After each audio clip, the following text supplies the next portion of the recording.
Bienvenidos a Sonidos de Psicología, el podcast del Colegio Oficial de la Psicología de Madrid. Un espacio para entender la psicología y el mundo que nos rodea. Muy buenos días, buenas tardes, buenas noches. Bienvenidos a un nuevo programa de Sonidos de Psicología, el podcast del Colegio Oficial de la Psicología de Madrid. Yo soy Julio Lupiani y dentro de este proyecto Psicología que Transforma, en Psicología y Convivencia, tras esta primera jornada que ya se ha hecho, en la que ya hemos tenido un primer programa, hoy tenemos la suerte de contar con Pedro Altungi, ¿he dicho bien tu apellido? Altungi, eso es. Con Pedro Altungi, que es psicólogo, obviamente, doctor en psicología, profesor de la Universidad Europea, secretario general de la Asociación Internacional de Psicología Aplicada y ahora mismo además responsable de análisis del grupo Psicofundación, del grupo editorial Psicofundación del Consejo Oficial de la Psicología de Madrid. Hola Pedro, ¿Qué tal? Muy buenos días, Julio. muchas gracias por estar aquí. Muchas gracias a vosotros por la invitación.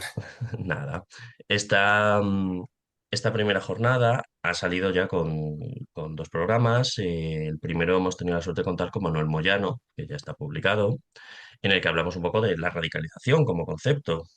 Y hoy vamos a centrarnos en una población un poco particular, que además es en la que tú dentro de esta jornada hablaste un poco también, que es la radicalización en personas jóvenes. Em, Pues quizá vamos a empezar por lo simple, ¿no? Pero ¿qué tiene de particular la radicalización en personas jóvenes? ¿Es tan distinta como para necesitar un análisis? ¿Cuál es la parte teórica que podemos aplicar luego al formato práctico, ya que toda la base de este proyecto es la unión entre la investigación y la práctica? Ponnos un poco Bueno, en situación. desde luego. Y creo que es un tema y una pregunta muy pertinente, Julio, y además, pues sabiendo que el profesor Moyano ya ha estado en el programa y él, vamos, es uno de los mayores expertos que hay a nivel internacional sobre radicalización, focalizándonos específicamente en población más joven, adolescente, ¿no? ¿Qué tiene de particular? Bueno, lo que es el proceso tal cual de radicalización que pueda acabar en extremismo, ese proceso a nivel psicológico, a nivel de estructuras implicadas, no es diferente. Lo que cambia son los factores de vulnerabilidad de este tipo de población para hacerles más proclives, perdón, o más susceptibles de ¿Mm? entrar en estos procesos. ¿Por qué? Bueno, muy resumidamente, al final un proceso de radicalización lo que implica, entre otras cuestiones, es un cambio en nuestra forma de ver el mundo, un cambio que suele caracterizarse por la adopción de ciertas ideas, esquemas cognitivos, ideologías, ¿no? Cada vez más excluyentes y más rígidas, ¿no? Bueno, eso que suceda en la edad adulta es verdad que puede pasar y desgraciadamente vemos que pasa, pero cuesta más. Cuesta más, ¿por qué? Porque cuando llegamos a la edad adulta, las personas en general, pues ya hemos desarrollado una serie de esquemas mentales, de formas ¿Mm? de ver el mundo, de ideologías, de valores, de normas que ya tenemos bastantes interiorizadas, ¿no? De hecho, aquí sale mi psicólogo clínico también para decir, muchas veces en terapia lo que nos cuesta trabajar es precisamente esos esquemas disfuncionales, esas creencias desadaptativas, precisamente porque están muy instauradas en nuestra mente. Entonces, bueno, sí que pues se producen esos cambios, pero no es tan fácil, entre comillas, digamos. Ahora bien, ¿qué pasa en la juventud y sobre todo en la adolescencia? Que esa presencia de esquemas cognitivos, de valores, de normas tan sólidos, tan instaurados, tan interiorizados, no es así. Porque por una cuestión de desarrollo evolutivo normal y corriente, es precisamente la etapa en la que se van formando dichos esquemas. Claro, ahí porque hay un muchísimo mayor factor de vulnerabilidad en esta población, precisamente porque son más permeables a cualquier tipo de mensaje, para bien y para mal, ojo, Ujú. claro. Pero claro, la permeabilidad que hay en la juventud es exponencialmente mayor a cualquier otra etapa de nuestra vida. Entonces, claro, el riesgo de ser susceptibles a ciertos mensajes que entendemos dentro de la radicalización, pues es muchísimo mayor, ¿no? Ujú. Porque, bueno, una persona adulta, como estábamos diciendo, escucha ciertos mensajes, pero probablemente choquen con muchos de sus valores, de sus ideas, se genera ahí una disonancia cognitiva y dice, bueno, esto que estoy escuchando, lo cojo con pinzas. Claro, un adolescente dice, oye, me suena bien, suena interesante. Tiene Añadido, sentido. claro, añadido además con otras dos cuestiones principales. Por un lado, normalmente estos mensajes radicales suelen ser bastante, vamos a decirlo coloquialmente, como muy emocionantes, ¿no? Son muy enérgicos, Bueno, no ¿no? hablábamos Muy, de muy, de que mencionan mucho el aspecto emocional. claro, son tal cual, Julio, es ese mensaje a lo emocional, no tanto a lo racional, ni mucho menos, sino que a lo que atienden, a lo que se dirigen es a las emociones, en un periodo vital donde, como todos sabemos, pues las emociones siempre están a flor de piel, ¿no? Entonces, que se produzca esa conexión emocional con ese mensaje y que tú digas, me gusta cómo suena esto, con el problema de que no, como decimos, en esa etapa no tenemos interiorizados una serie de contraargumentos que puedan a lo mejor confrontar esas ideas, ¿no? Pues es Ujú, como, me gusta cómo suena, a nivel emocional conecto, pues seguimos para adelante. Con otro riesgo muy rápidamente y que si quieres luego lo ujú. desarrollamos, las redes sociales. Claro, eh, hasta hace poco, 20 años o así, ¿no? Pues esto que decimos de que la adolescencia es el periodo vital para incorporar tu forma de entender el mundo, pues también era así, es así, así, toda la historia. Pero claro, ¿cuáles eran hasta ahora, hasta hace más o menos 20 años, cuáles eran los potenciales canales o los potenciales emisores de esos mensajes? Tampoco Tu tantos. entorno, En los cultura, últimos, claro, macrocultura. sí, los últimos 60 80 años, la televisión, la radio, el cine, vale, sí, pero aún así, hombre, aún siendo un cambio, pero bueno, era bastante restringido, ¿no? Yo sí me crío en un barrio, por ejemplo, yo soy del barrio de Aluche, en Madrid. Bueno, pues probablemente no iba a tener mucha influencia de otras formas de vida más allá de mi barrio, sobre todo en la adolescencia, ¿no? Donde Ujú. vas al instituto, te juntas con la gente del instituto, como mucho gente de los institutos de al lado, pero no hay mucha variabilidad. Sí, Claro, la donde radicalización es mi barrio contra otro barrio. como efectivamente, o los de mi instituto nos llevamos a matar con los del otro y son súper colegas los del tercer instituto, que sí, o sea, si estos procesos se han dado, pero claro, el alcance, tanto a nivel de número de personas a las que puede llegar, como de profundidad o de peligrosidad del mensaje, pues era mucho más reducida por esto. Pero claro, yo es que ahora desde mi casa cojo mi móvil y yo puedo, puedo estar leyendo mensajes ideológicos de alguien que está escribiendo en Twitter en Estados Unidos o en Australia. Por poner sitios muy lejanos, pero es que es literalmente a cualquier sitio. Entonces, claro, la probabilidad de en este periodo evolutivo normal de toparse con mensajes radicales ha crecido exponencialmente. Y eso es otro factor de riesgo que hay que tener muy presente. Ujú. Si te parece, íbamos hablando un poco de esto y de algunas otras cosas, porque leyendo, Claro. está echando un vistazo a algunas de las cosas que tú has publicado y que publicas por el tema, y una de las cosas que pensábamos y que preparando Ujú, esto era, has hablado de esta permeabilidad, obviamente de ese fenómeno en el que los adolescentes aún no, pues, no tienen tan cristalizada pues esos esquemas, esos ujú, valores, esas reglas verbales, pero no solo eso, parte del proceso de la adolescencia es la búsqueda. Es decir, no solo que soy más permeable, no solo es que hay factores total. externos, sino que yo durante mucho tiempo de esa etapa, activamente busco información, busco Ujú, estímulos, busco algo con lo que identificarme. ujú, Eh, y claro, una identificación que sea altamente emocional, que sea simple, que me dé un grupo de pertenencia muy rápido, precisamente como tú dices, en un momento en el que los grupos de pertenencia están un poco desdibujados. ujú, total. Em, y lo fácil que es identificarse a través de emociones más expansivas como la ira. Ujú, total. Sí, sí. Eh, pues claro, esa búsqueda de significación, ¿cómo entra en todo esto?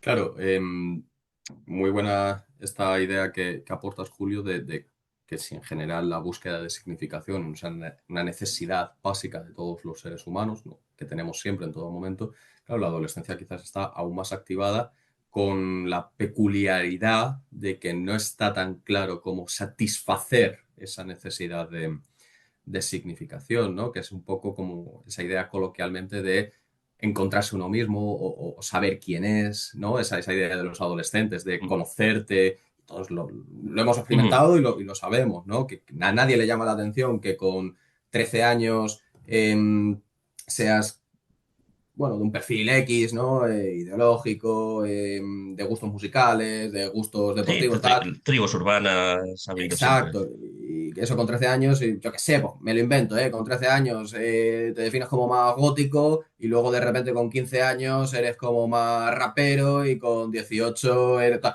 Bueno, pues tampoco a nadie le sorprende de, Dios mío, qué bandazos. Se entiende, ¿no? Además que es parte de ese proceso de encontrarse uno mismo y como tú muy bien apuntabas, Julio, en gran parte de encontrar cómo llenar esa búsqueda de significación personal. Entonces, bueno, vamos probando, vamos experimentando hasta que llegamos a un sitio en el que decimos, oye, pues yo aquí estoy bien, ¿no? Yo aquí en este grupo, en esta comunidad, yo es donde me estoy sintiendo acogido y ya está, y aquí me voy desarrollando más o menos. Claro, eh, esto, de nuevo, como tú muy bien decías, en un periodo muy emocional, donde además ya sabemos que pues, cuando yo me identifico con mi grupo, aquí las personas que nos estén escuchando, que sean madres, padres y que tengan hijos, hijas adolescentes, pues seguramente les pasará esa idea, sobre todo entre los 13 y 16 años, de mi padre no me entiende, mi madre no me entiende, los adultos en general no me entienden, solamente me entienden mis colegas, ¿no? Porque el mundo es súper raro, o sea, sois vosotros quienes no os enteráis. Claro, se produce ese efecto de fusión o de identificación mucho mayor con tu grupo, que tiende a ser pues, tu grupo de iguales, ¿no? Pues, tus Mm. amigos, tus colegas del instituto. Bueno, pues, como decimos, pues hasta ahí, todo bien. Pero has apuntado a un elemento muy importante. Dices, claro, los mensajes radicales conectan con emociones además como muy intensas, como puede ser el enfado, como puede ser la ira, Mm. como puede ser la incomprensión. Emociones que de manera natural, como estamos poniendo en estos ejemplos, están presentes en este estadio evolutivo. Claro, ahí es donde tienen mucho terreno ganado estos mensajes, porque son mensajes que de manera genérica, y los estamos viendo, es que contienen esas emociones, ¿no? De hecho, es la base de muchos mensajes radicales, por ejemplo, a nivel ideología política, ¿no? Los miembros del grupo se presentan como víctimas de esa incomprensión, de ese ataque, de esa humillación, ¿no? Base precisamente de la activación de la búsqueda de significación, esa idea de no se nos tiene en cuenta o no se nos entiende, y por lo tanto lo que Claro, tenemos que hacer es X y Z. Claro, pues es que es un mensaje que casa a la perfección con el proceso de la adolescencia. claro. Em, aparte de otras cosas, ¿no? Sentirse importante, hemos estado viendo, pero claro, esto quizás nos lleva, a lo mejor nos estamos adelantando, pero bueno, es que probablemente sea ahora mismo el fenómeno de radicalización Ujú. más activo en jóvenes, que es la radicalización masculina, Sí, la manosfera. la manosfera, ¿no? Ujú. Ese concepto de la esfera masculina con una radicalización hacia la idea de pérdida de privilegios, Ujú. de haber ido demasiado lejos, Sí, eh, sí, sí. de que ya no me... Pero claro, perder importante quiere decir que no me siento, o sea, perder privilegios, perdón, quiere decir que no Ujú. me siento importante y sentirse importante es probablemente lo mejor que existe en este Sí, sí, mundo. sí, sí, sí. Totalmente.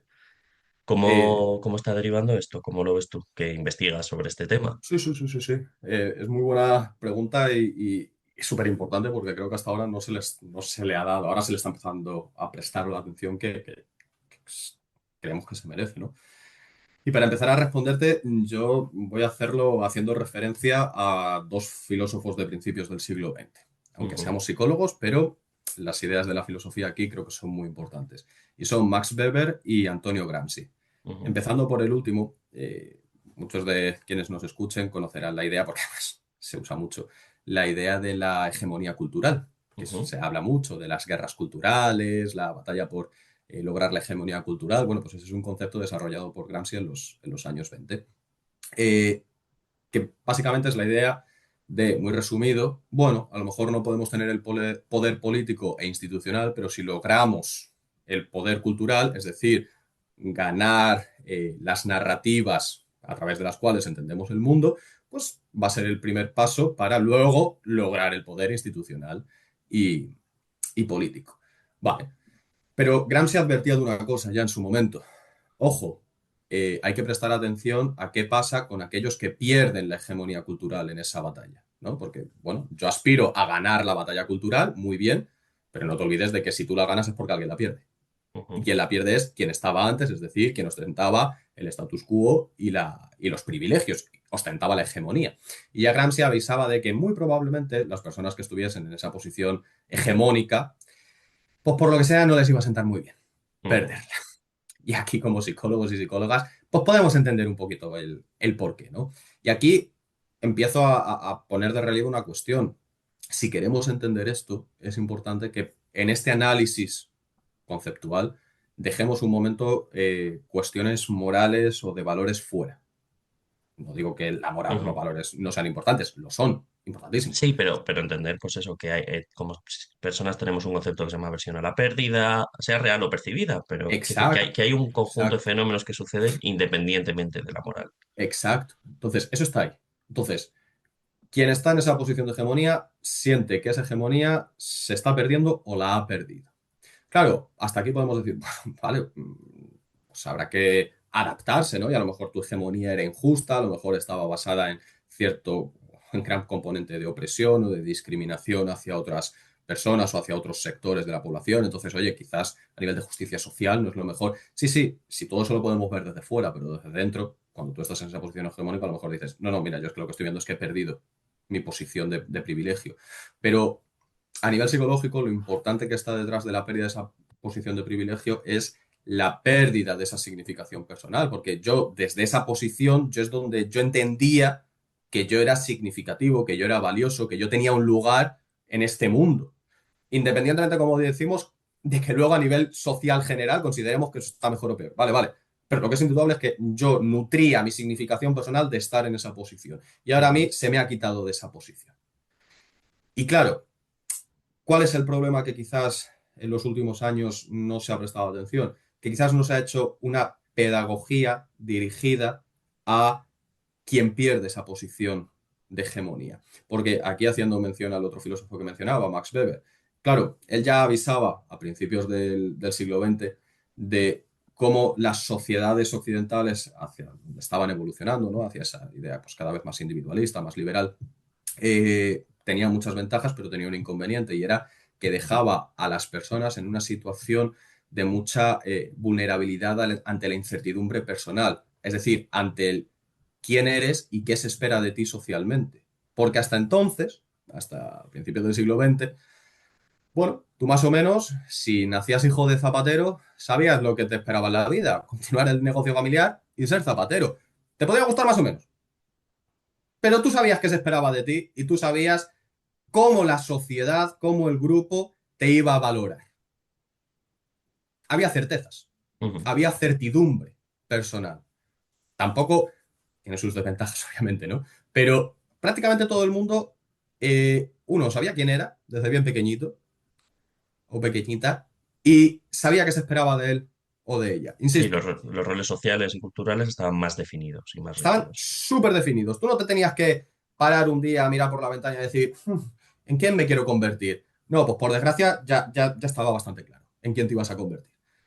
Tiene sus cosas malas, pero la parte, bueno, no sé si positiva, pero el factor de protección que tiene es esa protección ante la incertidumbre personal y vital, ¿no? Son todo certezas.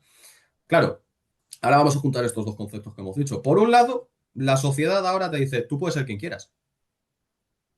Tú puedes llegar a ser lo que quieras ser. Que es un mensaje que sobre el papel y así de primeras dices, ah, bueno, pues qué guay, ¿no? Suena muy bien. Pero cuando te paras un momento es como, qué presión, ¿no? ¿Cuántos de nosotras no hemos sentido a veces ese abismo, ese mirar al abismo, de decir, ¿Y ahora qué puedo hago? ser quien quiera ser? Ya, ¿y quién quiero ser? ¿Y si me equivoco? Porque volvemos al ejemplo, he dicho zapatero como podía ser cualquiera. No, ahí no te planteabas uy, ¿y si me equivoco y no quiero ser zapatero? Da igual, es que no es una pregunta que puedas hacerte siquiera. Entonces, no hay existencialismo ahí que valga. Ujú. Ahora sí, ¿quién quiero ser? ¿Y si me equivoco? Lo vemos en los chavales, en las chavalas, por ejemplo, en bachillerato. ¿Qué carrera elijo? ¿Y si no es la que yo quiero? ¿Y si luego no me gusta? ¿Y si luego defraudo a mis padres o a mi familia? Porque claro, todo esto son incertidumbres vitales que tenemos las herramientas a nivel psicológico para ser capaces de gestionarlas. Bueno, quizás no. Entonces, se une eso, que es transversal, que es general, con esa pérdida añadida de, bueno, vale, esto era a quién vas a ser en la vida a nivel laboral. Pero bueno, a nivel social, los roles sociales, los roles de género todavía están bastante establecidos, están bastante claros. Pero ahora llegamos a, sobre todo, ¿no? Años 80, finales de los 90 y ya a partir de los 2000, donde, pues, oye, afortunadamente, por supuesto, el feminismo ha avanzado muchísimo hacia lograr la igualdad de género en muchísimas cuestiones, aunque todavía hay mucho camino por recorrer, Ujú. por supuestísimo.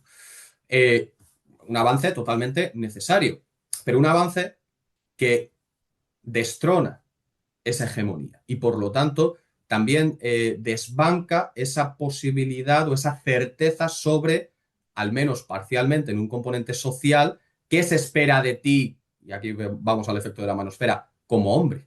Ujú. Entonces, claro, ahora seguramente un chico adolescente está totalmente perdido y eso como una mujer también, en qué voy a hacer en la vida, sumado a que también estoy perdido con, bueno, y qué se espera de mí a nivel masculino, ¿no? Ujú. Y ahí hay muchísimas incertidumbres y que vuelvo a esa idea que decía, que quizás ha faltado pedagogía, porque se ha hecho mucho hincapié en lo que estaba mal y que había que eliminarlo, ¿vale? Por supuesto, pero quizás no se ha hecho tanto hincapié en qué es lo que hay que hacer o qué es lo que se espera. Es decir, pues como enseñamos en psicología clínica también cuando trabajamos con El padres y castigo, si no madres. hay conducta alternativa, no sirve. Exacto. Tú lo has dicho, Julio, tú lo has dicho. Vale, pero ¿y el refuerzo positivo dónde está? El castigo positivo y el castigo negativo sabemos dónde está, ¿vale? Y a veces es necesario. Pero tú me estás diciendo lo que no tengo que hacer, ¿no? Pues como a un niño, no puedes saltar encima del sofá. Vale, pero ¿qué puedo hacer? No me estás diciendo lo que sí puedo hacer. Y quizás ahí es donde ha faltado esa pedagogía que quizás es donde tendríamos que poner también un poco el foco en esas dos patas. En vez de señalar tanto con el dedo de lo estás haciendo mal, que bueno, que a veces hay que hacerlo, por supuesto, pero si hay que hacerlo, no quedarnos en eso, no quedar en niño malo, no se salta en el sofá ni se ponen los pies encima de la mesa. Vale, pero ¿y qué se espera de ti? ¿Y qué es lo que sí que quizás sería deseable? Ahí es donde quizás tenemos que. Porque ahí es donde ese mensaje de ciertas organizaciones, ciertos grupos, ciertas ideas de lo que se llama manosfera, que hemos mencionado antes, sí entran. Claro, claro, y entran por dos motivos, Julio. El primero, porque reconocen ese malestar emocional, sin juzgarlo, que eso es algo que quizás, bueno, pues se ha fallado en estos últimos años, ¿no? No, tú como hombre blanco heterosexual no tienes derecho a estar mal por perder la posición de privilegio. Es más, lo que tendrías es que sentirte culpable por estar en esa posición de privilegio. Bueno, pues a lo mejor un chaval de 15 años no entiende muy bien qué está pasando ahí. O sea, que se lo digas a una persona de 30 40 años que ya tiene unas capacidades o debería tener unas capacidades para reflexionar, tal, bueno, pues vale. Pero con un chaval de 15 años le digas eso, pues a lo mejor se queda como, vale, vale. Pero entonces yo me siento mal, fíjate lo que decimos siempre los psicólogos, lo primero que tenemos que hacer siempre es normalizar y validar las emociones. Luego ya veremos cómo las trabajamos, pero las emociones están bien, ya está, nos dan información, vamos a ver qué pasa. Pero ¿cuántas veces no hay ese mensaje de, no, no, es que tú encima no te puedes sentir mal por esto? Ah, bueno, pues, pues bien empezamos. No me puedo sentir mal. Y Ujú. además, claro, estos mensajes de la manosfera te dicen, sí, sí, claro que te puedes sentir mal. No solo te puedes sentir mal, sino que es normal porque eres una víctima. Y ahí ya, claro, entramos en un nuevo área, que es el de la victimización, ¿no? Ujú. Eh, y la víctima, por definición, no tiene responsabilidad sobre lo que le ha sucedido. Y si yo como víctima no tengo responsabilidad de lo que ha sucedido, esa responsabilidad la tengo que poner en alguien. ¿Y en quién lo ponemos? En quien sobre el papel tiene toda la lógica del mundo, las mujeres. Vamos, esto está clarísimo, ¿no? A nivel lógico, yo soy un hombre, a mí se me ataca por ser hombre, yo desde luego no tengo la culpa. Ujú. Y si se me ataca por ser hombre, ¿quién va a tener la culpa? Las mujeres, efectivamente, ya está. La feminista, la feminazis y la progresía y tal. Menos yo, todo el mundo. Y tenemos que reconocer una cosa a esos mensajes. Es que a nivel superficial, es que tienen bastante sentido. En cuanto rascas un poco, no. Pero por encima, así muy rápidamente, no parece ninguna cura. Claro. Desgraciadamente, que ese es el problema. Claro, pero ahí entras en lo que tú has mencionado antes, ¿no? Que el mensaje es emocional. Cuando rascas no entra, pero hay esta idea de que sí se ha hecho pedagogía, y sí se ha hecho mucha pedagogía, pero desde una cierta, o por lo menos esta es una visión Sí, sí, sí, sí. que leyendo sobre el tema ha ido saliendo, desde una cierta, obviamente la idea central no se formula así, pero desde una cierta docencia del dato, de la información más racional, más pura, más objetiva, un poco Ujú. detrás con esta idea de dato mata relato, ¿no? Que es una cosa que Sí, aquí en España se ha dicho mucho, que es una frase que conocemos, sí. pero que los modelos teóricos y que de lo que nos decís los expertos es que no, o por lo menos en muchísima población no.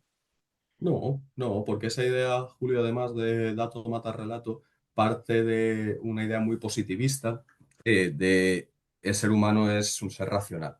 Y no, el ser humano ante todo es un ser emocional. Y eso lo sabemos Racionalmente limitado, como decía Kahneman. tal cual, y eso los psicólogos y las psicólogas lo sabemos muy bien. En un conflicto entre razón y emoción, está claro quién gana normalmente. Yo, además, en clase siempre pongo el mismo ejemplo. Te gusta un chico, te gusta una chica, y las cosas no van muy bien, tal. Y tu razón dice, no debería escribirle. Y tu emoción dice, quiero escribirle. ¿Qué sueles hacer? Y si no le dices a un colega, cógeme el móvil, para no hacer lo que me dice la emoción. Esto es un ejemplo tontísimo, cotidiano, pero que demuestra eso, que ni por asomo somos prototípicamente racionales. Prototípicamente somos emocionales. Entonces, claro que el dato no mata al relato. Tenemos 100.000 ejemplos de ello. Porque al final, a nivel de supervivencia, atender a la emoción siempre es mucho más importante que atender a la razón. Porque a la razón, además, tú la puedes engañar. A la emoción, ¿no? Tú si tienes miedo, tienes miedo. Puedes intentar obviarlo, puedes intentar mirar a otro lado, pero tú sabes que tienes miedo. Tu propio relato, tú ese sí que te lo puedes manipular bastante fácilmente. Entonces, Bueno, claro, y no solo eso, ¿no? Los relatos son la forma que tenemos de construir identidad, en realidad. La identidad no es total. una gema de los Sims que se coge y se pone, igual que la autoestima no es una pieza de un puzzle que se coge y se encaja y está localizada Total. aquí bajo el esternón. Es un relato, sí, ¿no? Entonces, claro, el relato es la construcción de la identidad. Ujú. Claro, claro. Entonces ahí en esa parte, ese relato siempre, y si miramos a todos los relatos culturales, a todas las narrativas culturales a lo largo de la historia, siempre tienen ese componente de, cuando hablamos de las moralejas de las historias, las moralejas son emocionales. Las moralejas son un mensaje a la emoción, siempre. Y eso lo vemos desde los mitos de la antigua Grecia, que a lo mejor son los que culturalmente más nos acercan. Por ir, obviamente este es el tema, ¿no? El central, esta idea de la identidad, esta idea de los mensajes emocionales, esta idea de cómo pues, la pérdida de privilegios es una de las principales fuentes de radicalización en jóvenes, sobre todo en jóvenes masculinos, que estadísticamente es el principal grupo radicalizado dentro de los jóvenes, es decir, la radicalización femenina, que luego si eso te pregunto, pero es menor o por lo menos habitualmente menos extrema. Pero últimamente has publicado sobre el concepto de cultura de la cancelación, ahora que hablamos de manosfera. Sí. Em, claro, em, la radicalización, este fenómeno que nos explicaba en el programa anterior, ¿no? De una miriada de opiniones en una dimensión. La polarización es cómo se lleva eso a los extremos y la radicalización es un paso más allá. Es como que nos salimos de la mesa y ya estamos en otro Sí. terreno de juego, ¿no? Claro, la idea o el concepto cultura de la cancelación, que es un concepto que no sé hasta qué punto se puede decir que de verdad existe o es Ujú, único, pero bueno, em, debería ser algo como, bueno, es una penalización, es una idea como para hacer menos polarizadas las cosas porque, bueno, porque se ve que malas acciones tienen consecuencias, que es un proceso eminentemente lógico. ujú, Esta persona ha hecho cosas mal y recibe, pues, unas consecuencias. ujú. Em, pero parece que en realidad alimenta la radicalización en vez de moderarlo. O eso es lo que tú escribías en los últimos artículos.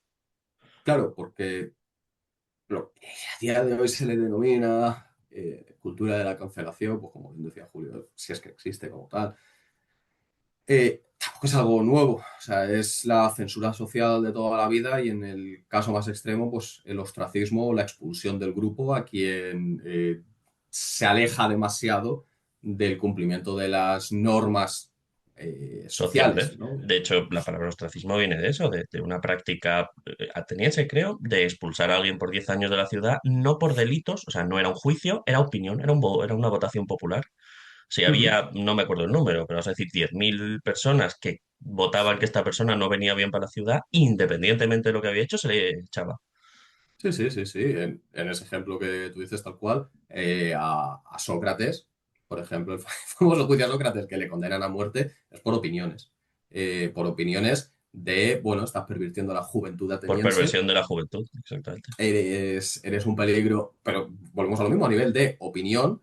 Le ofrecieron un poco la posibilidad de exiliarse, él dijo que tururú, que yo no me exilio porque yo no tengo nada, entonces dijeron, bueno, pues como no te exilias, te exiliamos de la vida y así pues no afectan tus opiniones, es decir, que no es nada nuevo, ¿no? Esa parte de el elemento radical dentro de nuestro grupo que puede subvertir las normas, pues hay que tomar medidas. Teniendo en cuenta que ahora no se les echa Claro, ni del país, ni claro, hay claro, pena de claro. muerte, ni en Afortunadamente, este país, por lo menos. aunque a veces parece que pueda haber ciertos sectores que les gustaría y lo echan de menos, pero afortunadamente no sucede. Em, pero claro, esa cultura de la cancelación, pues lo que es un intento inicialmente sí que es un intento pues bastante democrático, diría yo, y bastante saludable en una sociedad democrática y abierta de censurar aquellas manifestaciones de actos y de ciertas opiniones eh, para, bueno, poner el énfasis en decir, oye, esto no es aceptable. Esta idea de todas las opiniones son igual de válidas. Bueno, hasta cierto punto. Porque claro, si mi opinión es que está muy bien ir a atacar con bates a personas por su condición de migrante, pues no es que es mi opinión. Bueno, pues es que a lo mejor esa opinión para la convivencia social, pues habrá que darle una vueltecita, ¿no? Y a lo mejor Ujú. pues no es una opinión correcta o adecuada o válida, ¿no? Porque aquí esa idea de que todas las opiniones, bueno, no, las opiniones tienen un contenido, tienen una carga tanto ideológica como emocional y por lo tanto pueden no ser, no todas son válidas o no todas son Claro. Ahí con el igual. profesor Moyano comentaba esa idea de identificarme con la idea de si todo lo que yo estoy diciendo con toda opinión válida es que yo como persona soy válido y mis opiniones son quien soy yo. Y Claro, claro, claro. Y un poco la idea totalmente, muy bien, traído esta idea de la conversación con el profesor Moyano. Claro, si yo soy mis ideas y a mí me censuras mis ideas, me estás censurando a mí. Por lo tanto, me estás eliminando mi mi libertad valía. de... Claro, claro, claro. Eh, y aquí volvemos a lo mismo, pero ¿y por qué hemos llegado a que haya gente que se identifique totalmente esa fusión total de la identidad personal con sus ideas, de yo soy mis ideas? Bueno, pues por falta de referentes claros a nivel de sociedad de, bueno, y en base a qué me puedo definir. Bueno, pues cuando falta eso, pues me defino en base a mis ideas y ahí es donde viene esa radicalización de ideas y donde no me digas nada. Entonces, de nuevo, donde ahí, si yo hago un comentario que entendemos que el 95% de la gente entiende que está totalmente fuera de lugar por diversos motivos, ahí de nuevo, pues es el rol de atacas mi idea, más normalmente, aunque haya tomado luego una deriva también radical en sí misma, parte de esa cultura de la cancelación, pues inicialmente esa cancelación no era como tal hacia la persona, sino que era más hacia el mensaje, ¿no? Lo que se cancelaba es el mensaje. Lo que pasa es que, claro, bueno, pues luego ya entramos en estas dinámicas sociales donde a quien se le cancela el mensaje, esa persona que se identifica con su propio mensaje, entiende que se le cancela a él o a ella, y a ella generamos los grupos de gente que apoya a esa persona, gente que está en contra, y entonces ya acabamos cancelando, y esto sí que es lo peliagudo, y aquí sí que viene el proceso de radicalización de la tendencia de la cultura de la cancelación, donde ya no cancelo la idea o la opinión o el mensaje, Cancelo a la sino que te persona. cancelo a ti. Que eso es lo peligroso, ¿no? Porque entramos en esa falacia dominem de, bueno, pues para desprestigiar o para deshacer el mensaje, deshago al mensajero. Claro, lo peligroso de eso es que entramos ya directamente en la deshumanización. Entonces, algo que puede empezar con un objetivo positivo o loable a nivel de convivencia social, se nos acaba yendo un poco de las manos, pero por este mismo proceso, que eso es quizás lo bonito que desde la psicología podemos explicar y entender, ¿no? Cómo quien intenta frenar o censurar o denunciar un proceso de radicalización ideológica acaba radicalizado en sí mismo, ¿no? Por esto mismo. O sea, yo digo que hay que atacar a los migrantes porque tal, vale, y entonces ahora me viene alguien y ese alguien me dice, fuera, Pedro, no vayáis a sus clases, no leáis sus artículos, tal, bien. Y entonces yo me defiendo, obviamente, ante eso me defiendo y digo, no, pues vosotros sois, y como vosotros os habéis identificado con esas propias ideas, al final, si nos fijamos, hemos entrado en la misma dinámica sin darnos cuenta y ya hemos entrado en esas dinámicas de ellos frente a nosotros. Has hablado mucho, o lo has mencionado antes, pues este fallo, esta falta de alternativas de identidad, de procesos de identidad, de referentes, que es una forma de identificación, una de las grandes formas de identificación en personas jóvenes, sobre todo en hombres jóvenes. Ujú, Em, pues vamos a preguntarte sobre el proceso contrario, la desradicalización, sobre todo en jóvenes. ujú, Mm, ¿Qué, qué debemos hacer? ¿Qué recomendarías tú? ¿Qué dicen las últimas investigaciones? ujú. Los artículos que mencioné, algunos otros los dejaremos en la descripción del vídeo, por supuesto que sí. Artículos tuyos, otros artículos que hemos sobre personalidad extremista, que Ujú. quizá no nos ha dado tiempo, pero que son temas interesantes. Un modelo que se llama modelo de las tres Ns, que hoy no nos da Sí. tiempo, pero a lo mejor en algún momento te volvemos a preguntar por él. Em, pero pues esto, ¿qué destacarías tú que tenemos que hacer o cómo recomendarías tú cómo se está Ujú. abordando a nivel de evidencia? Entiendo que estamos en fases preliminares, también te digo. Sí, sí, sí. Pero bueno, fases preliminares que ya van contando con evidencia empírica contrastada sobre cuál es el camino un poco a tomar. Y en eso me vas a permitir, Julio, y lo has Por mencionado, favor. que explique muy, muy brevemente el modelo de las tres Ns de radicalización, porque es el que nos da la respuesta tanto para la radicalización como, por Para ende, a la la DES. desradicalización, porque es entendiendo sus elementos y cómo interactúan sus elementos en- para radicalizar trabajando o poniendo el foco en esos mismos elementos es lo que vamos a potenciar o como podemos potenciar la desradicalización. Entonces, muy brevemente, el modelo de las tres Ns, por las siglas en inglés de Need Activation, activación de la necesidad, Network, el grupo de referencia, y Narrative, la narrativa, ¿no? Tenemos estos tres elementos. De la activación de la búsqueda de significación ya hemos hablado anteriormente. Vale, se me activa la búsqueda de significación porque siento que la he perdido, porque está amenazada, no la he perdido, pero siento que la puedo perder, o mi favorita, porque pienso que me merezco más. Vale, se me activa la necesidad. Pero claro, ahora miro fuera de mí. ¿Para qué? Para cómo la satisfago, cómo recupero o salvaguardo mi significación. Y cuando miro hacia afuera, ¿hacia dónde miro? Hacia mi grupo de referencia, hacia el network. ¿Vale? Porque ese grupo de referencia somos seres sociales. El grupo de referencia es el que me va a dar el contexto para conocer qué tengo que hacer o qué se espera de mí para ser valioso, para ser significativo. Vale. ¿Y cómo me lo dice? Bueno, a través de su narrativa, de la narrativa de ese grupo de referencia. Claro, cada grupo de referencia tiene su propia narrativa, narrativas que incluso pueden mutar a lo largo del tiempo. Esto explica cuando la narrativa lo que Mm, promueve son dinámicas de exclusión, de justificación de la violencia, de discriminación, tal, pues entraríamos en ese proceso de radicalización y muchas veces violenta del que hemos hablado. ¿Por qué digo como esto? Porque ¿cómo deshacemos la desradicalización? Poniendo el foco tanto en los grupos de referencia como en la narrativa de esos grupos.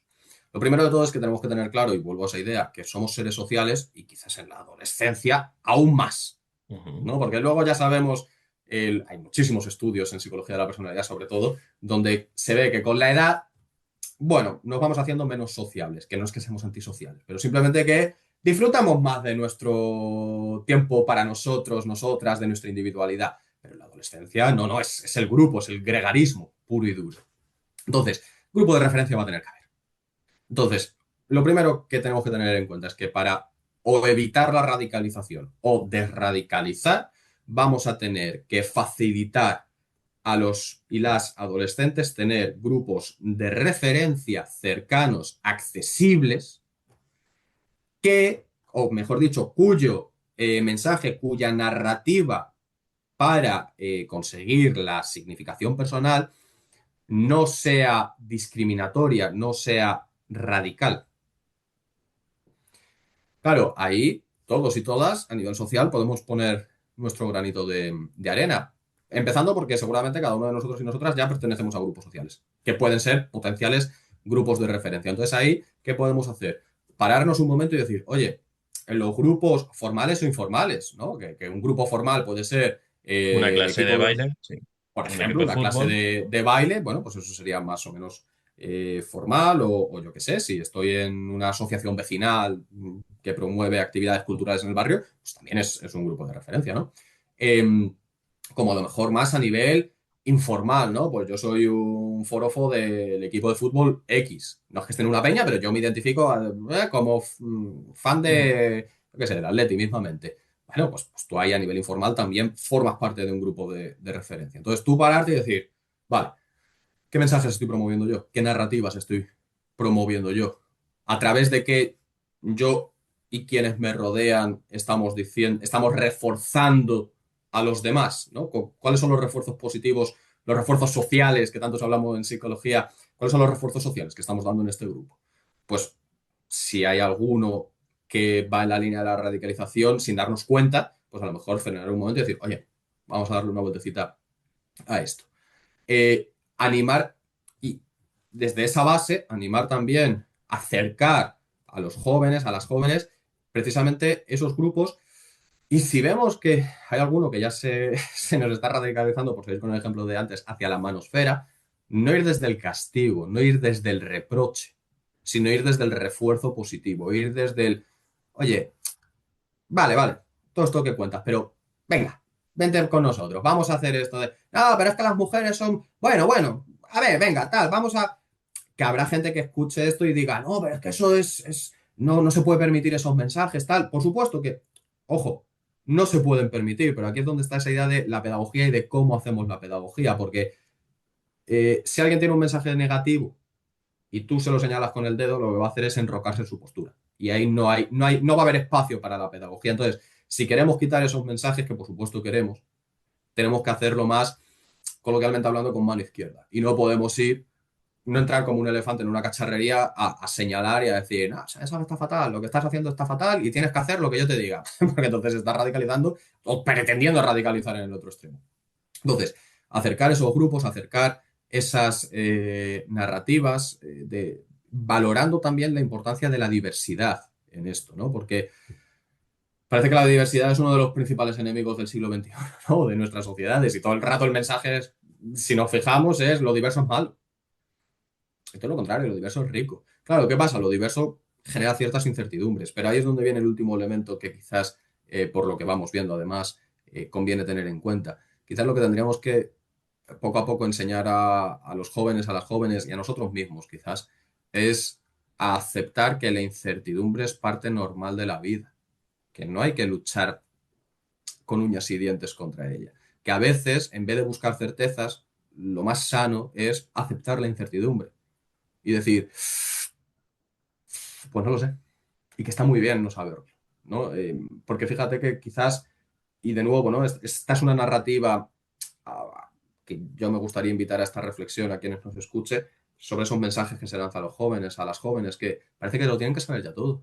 Parece que ya tienen que saber qué les gusta, qué no les gusta, qué van a querer hacer en su vida. No equivocarse, por supuesto, ¿no? O sea, tú ya... ¿Cómo que en cuarto de la ESO no sabes si vas a hacer bachillerato o no? Por favor, ya tienes que tener las ideas claras. Que no sabes la carrera. Y que luego a lo mejor empiezas la carrera y no te gusta. Pero bueno, ¿qué pasa? Eres un bala perdida.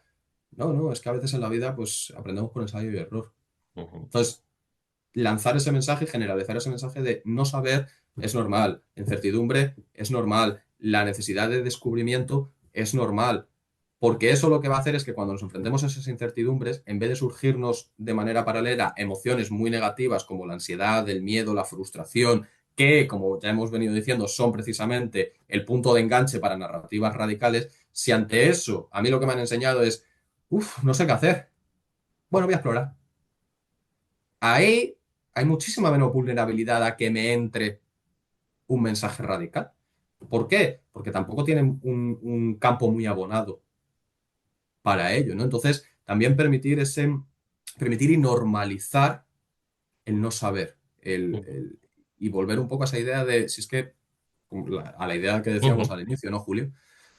La adolescencia es un periodo y la juventud es un periodo de descubrimiento. Sí. Entonces, naturalicemos ese proceso de descubrimiento y naturalicemos y validemos y aceptemos y apoyemos y reconozcamos ese no sé. Digámosle a ese chaval, a esa chavala que está totalmente perdido en la vida y que dice, madre mía, qué ansiedad, no sé qué hacer. Es decir, lo entiendo. E independientemente de lo que hagas, si en el fondo es lo que tú quieres, va a estar bien. No tienes por qué saberlo. Entiendo que es un dolor de muelas, ojo, no te lo voy a quitar. Pero no pasa nada. Oye, eso no dice nada de ti. Eso le ha pasado a todo el mundo. Eso todo es normal. Fíjate, eso cómo le llega a ese chaval, a esa chavala. Como, bueno, por lo menos no tengo un problema. Ya veo que es normal. Y desde ese estado de más calma emocional, Por lo ese menos es uno tengo de los un objetivos. problema, no dos. Efectivamente.